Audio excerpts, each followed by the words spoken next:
Oke, jadi sekarang kita akan belajar hukum Gauss, tapi untuk muatan listrik.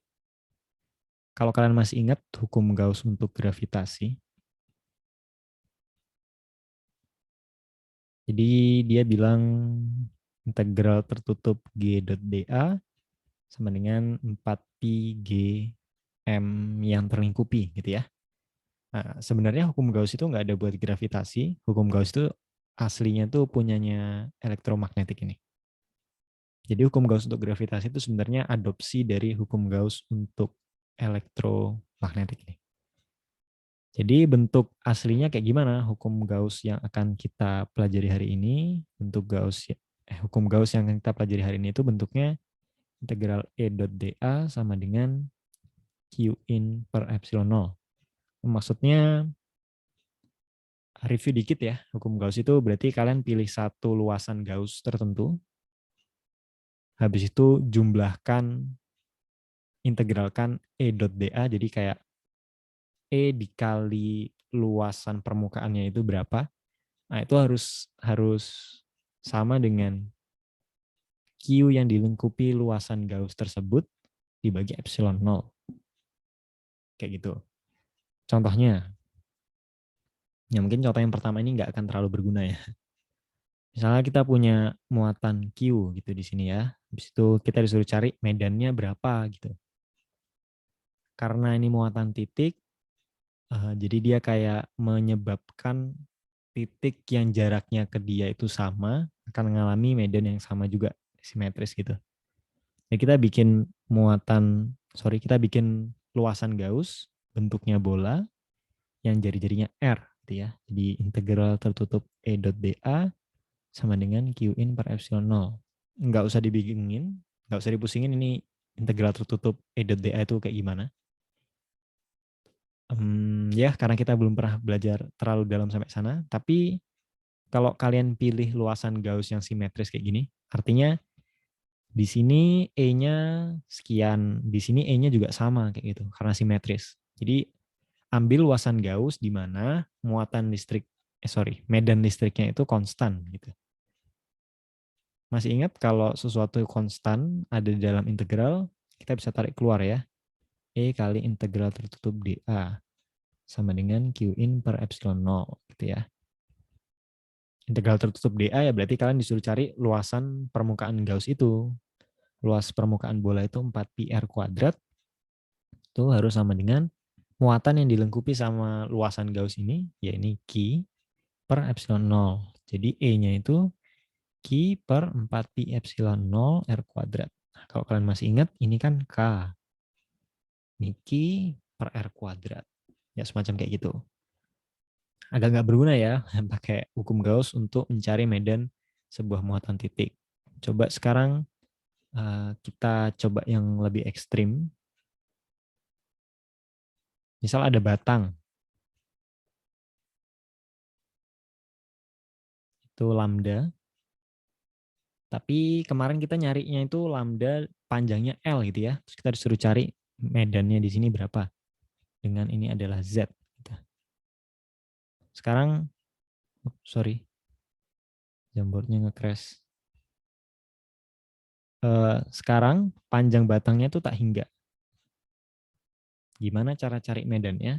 Nah sebenarnya itu kita bisa pakai yang kemarin. Kita set L-nya menuju tak hingga. Kayak gitu. Cuma sekarang kita akan kerjakan dengan approach yang berbeda. Mungkin kita bisa coba dulu kali ya. Yang tadi itu kalau kita pakai rumus yang lama, jadinya kayak gimana? Bentar.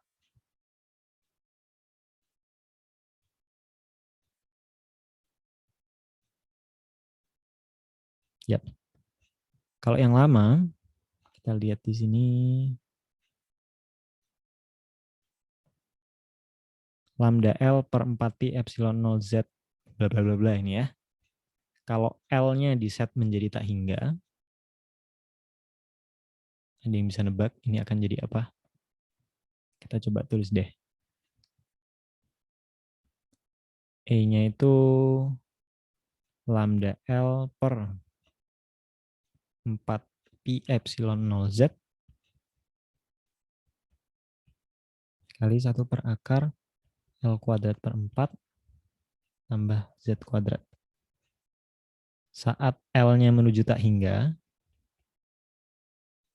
E-nya akan jadi seperti apa? Ini kita kerjakan pakai approach yang pertama ya. Kalau ini aku ulangi lagi soalnya. Kita punya batang tak hingga, habis itu dia punya rapat muatan lambda, kita disuruh mencari medan yang jaraknya Z dari batang itu.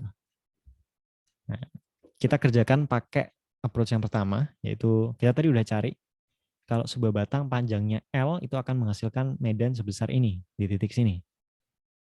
Kita lihat, ini kan L-nya tak hingga. Ya sudah, ini kita dekati di L yang menuju tak hingga. Akan jadi seperti apa nanti bentuknya. Oke, bentuk di atas itu sebenarnya ekivalen dengan bentuk seperti ini. Atas bawah aku bagi L gitu ya. Nah, kalau L-nya menuju tak hingga ini berarti mendekati 0 gitu ya. Kalau itu mendekati 0, maka ini mendekati akar seperempat atau setengah gitu ya. Jadi satu suku ini akan mendekati 2. Jadi E-nya itu ketika L mendekati tak hingga menjadi lambda per 2pi epsilon 0Z gitu. Ini untuk L menuju tak hingga. Nah, caranya carinya pakai hukum Gauss gimana? Nah, perhatikan bahwa ini panjangnya tak hingga gitu ya. Jadi kalau aku bikin luasan Gauss yang seperti ini kepanjangan Z-nya jangan di sini. Sini aja. Di sini gitu ya, Z. Aku bikin luasan Gauss bentuknya tabung. Nah, perhatikan di sini dia cuma punya medan listrik arahnya radial keluar gitu ya, ke sana. Nggak ada arus, nggak ada medan listrik yang arahnya ke atas atau ke bawah gitu ya. Semuanya radial keluar atau ke dalam gitu ya, tergantung lambdanya. Kalau kita ini dilihat dulu aja, pasti kalian akan bingung. Kalau belum terbiasa, dilihat dulu aja, nggak apa-apa.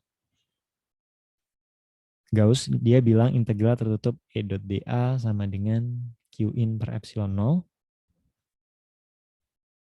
Lagi-lagi karena kita ambil luasan Gauss yang menyebabkan E-nya konstan di mana-mana, E-nya uniform di sepanjang luasan Gauss itu. Jadi ini E kali integral tertutup dA. Integral tertutup dA itu berarti luasan dari tabung itu. Tapi karena tadi medannya itu hanya ada di selimut tabungnya, berarti ini kita bisa tulis 2πz kali L gitu ya. Misal ini panjang tabungnya L gitu. Sama dengan Q in berarti lambda kali L gitu ya. Benar nggak? Yang terlingkupi kan hanya ini aja. Muatan yang terlingkupi. Per epsilon 0. Jadi E-nya bawa semua selain E ini ke kanan. Jadi lambda per 2pi epsilon 0Z. Sama ya. Kayak gitu. Gimana? Ada yang mau ditanyain nggak? Dua-duanya tentang mau pakai approach yang pertama atau yang kedua.